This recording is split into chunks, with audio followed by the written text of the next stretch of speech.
नमस्कार दोस्तों। तो पुरानी चर्चा को ही कंटिन्यू करते हुए तो शादी की बात स्टार्टिंग चल रही थी उस समय। तो शादी का जो भी था डिस्कशन वगैरह फाइनल हो गया, मतलब चट मंगनी और पट ब्याह वाला मतलब पूरा सीन बन गया। मेरे को पता भी नहीं चल रहा है कि ये क्या हो रहा है, बट हाँ इतना समझ में आ गया था जिस तरह से मैंने उसकी बहनों से एक आधी बार बात किया, मेरे को समझ में आया कि ये फैमिली ठीक नहीं है। मैंने मम्मी मम्मी को अपनी बोलने की कोशिश की कि यहाँ शादी मत करो, ये ठीक अच्छी फैमिली नहीं है, ठीक नहीं है यहाँ पे।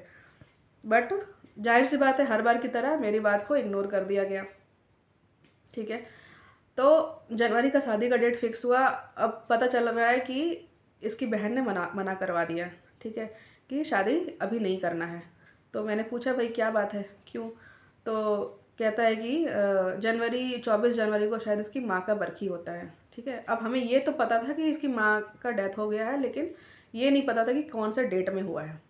मैं बड़ी हैरान हुई इस बात पे कि भाई मतलब इतना माँ माँ माँ लेके रो रहा है पूरे टाइम कि मेरे को माँ का याद आता है, मेरी माँ मेरे को प्यार करती थी, ये पता नहीं माँ माँ माँ कर रहा है। और इसका माँ का भी बरखी भी नहीं हुआ है और ये शादी करने के लिए इतना क्यों उचक रहा है? हाँ, और उस पर से मैं कोई पहली लड़की नहीं हूँ, मेरे से पहले भी एक लड़की थी जिसको उसने 6 महीने डेट किया। ठीक है, उसके भी पहले एक दो लड़कियां और थी, आई और गई। ठीक है, उसकी उसकी भी उन लोगों को भी उसकी बहनों ने हटा दिया, रिजेक्शन करवा दिया। तो मतलब तुम आप ये सोचो कि भाई एक जो लड़का है, ठीक है, वो अपनी माँ का 1 साल भी वेट नहीं कर पाया मरने के बाद, और उसको इतनी जल्दी है शादी करने की। हाँ, इतना डेस्परेट है वो शादी करने के लिए। और ऐसे डेस्परेट, जो कहते हैं ना जल्दी का काम शैतान का होता है, बिल्कुल परफेक्ट कहते हैं। ठीक है, ऐसे कभी भी कोई इंसान अगर जल्दबाजी मचाए ना कभी किसी डिसीजन मेकिंग में, कभी नहीं सुनना चाहिए। हमेशा अपना टाइम लो, पॉज करो। ठीक है, सोचो चीज़ों को, दोनों तरफ से हर तरीके से। हर सिक्के के दो पहलू होते हैं, जैसा सामने वाला दिखा रहा है बता रहा है ना, वैसा कभी नहीं होता है। खास करके जो इंसान अगर गंभीर नहीं है अपनी ज़िंदगी में और अगर जल्दबाजी मचा रहा है, बच्चों की तरह कर रहा है, वो सबसे बड़ा रेड फ्लैग होता है। मेरे को वहीं से समझ में आ गया था कि ये फैमिली, ये आदमी गड़बड़ कर रहा है कुछ ना कुछ। ठीक है, जो भी हो, अब जैसे भी मेरी तो कोई सुन नहीं रहा है, और मेरे भी दिमाग में था कि यार शादी तो करना है ना। शादी मेरे लिए एक मतलब एक स्ट्रेस का मैटर हो गया था, बहुत बड़ा स्ट्रेस। जैसे सर पे एक मतलब बहुत बड़ा बर्डन है, और अगर मैं शादी कर लूँगी तो ये बर्डन मेरा हट जाएगा, ऐसा मेरे को फील हो रहा था।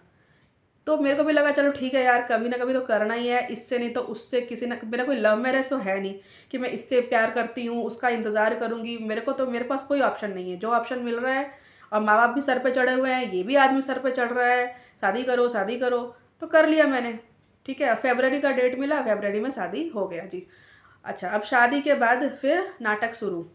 हुँ, कि तुम छुट्टी क्यों ली? अब मैंने अपने ऑफ़िस से छुट्टी लिया था, तो मैंने 1 महीने की छुट्टी ले ली थी और उसने शायद 1 हफ़्ते का ही लिया था।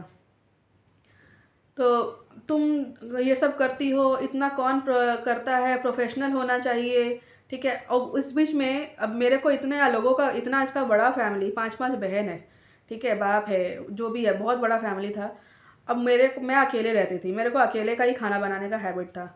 अब इतने लोगों का मैं खाना अगर अर्ली मॉर्निंग उठ के बना रही हूँ, जो भी जैसे भी करके मैनेज कर रही हूँ, सुबह का बनाती हूँ, दोपहर का बना के जाती हूँ, रात में ऑफ़िस से आती हूँ तो बनाती हूँ। इतना सारा बर्डन लेने के बाद अब मेरे को चढ़ने लगा फ़ीवर। ठीक है, हल्का-हल्का, मतलब मेरा माइल्ड, मेरे को फ़ीवर पूरे टाइम रहता था, पूरे टाइम, वो उतरता ही नहीं था। अब पता नहीं वो डिप्रेशन की वजह से था, स्ट्रेस की वजह से था, ओवरलोड काम की वजह से था, या कैसे, मतलब मेरा बॉडी रिएक्ट कर रहा था पूरी तरह से, मतलब मेरा बॉडी एक्सेप्ट नहीं कर पा रहा था। इतनी ज़्यादा नेगेटिविटी मुझे फ़ील हो रही थी, इतनी ज़्यादा, ऐसा मतलब मेरी बेस्ट फ्रेंड है कॉलेज टाइम से ही। तो जब वो मुझसे मिलने आई ना, मैंने उसको बोला कि मेरे को ऐसा लग रहा है ना कि शादी करते ही मैं एक अंधेरे कुएँ में जैसे गिर गई हूँ, अब मुझे रोशनी नज़र नहीं आ रही है। सच में लाइफ़ में जो थोड़ा बहुत भी होप मुझे मिला था ना, या कुछ तो था मेरी लाइफ़ में, एक छोटा-सा भी स्पार्क था, वो ख़त्म हो गया है। मेरे को, मेरा मतलब मैं क्लूलेस हो गई हूँ, होपलेस हो गई हूँ, मुझे कुछ समझ नहीं आ रहा है, मतलब मैं किस डायरेक्शन में काम करूँ? मैं ऑफ़िस में ध्यान दूँ कि मैं घर में ध्यान दूँ? किसको खुश रखूँ मैं? क्या काम ऐसा करूँ कि मतलब मेरी लाइफ़ में थोड़ा-सा भी कुछ अच्छा हो जाए, है ना? मैं ऑफ़िस से निकलती भी थी ना 6 साढ़े 6 बजे, मैं 8 बजे तक मेट्रो स्टेशन में बैठी रहती थी।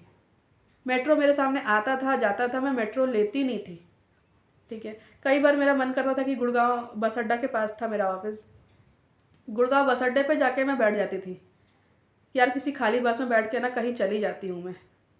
इतना ज़्यादा मेरे को मतलब लगता था कि घर जाते ही पता नहीं मेरे पे कौन सा बम फूटेगा।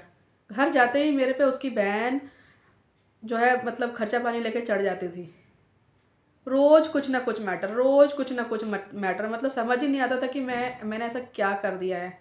रोज़ कभी धमकी मिल रहा है, कभी कानाफूसी हो रही है, कभी क्या हो रहा है, कभी क्या हो रहा है।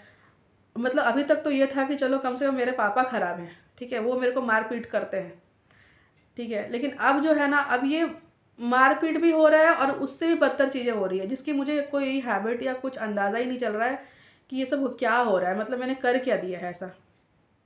तो काफ़ी मतलब 2-3 महीने ऐसे बीते करके, उसके बाद मैंने बड़े आराम से एक बार अपने हस्बैंड से पूछा कि आखिर तुम्हारी बहनें मुझसे इतनी नफ़रत क्यों करती है? मैंने क्या बिगाड़ा है उनका? तो उसका जवाब मैं अगले वीडियो में देती हूँ।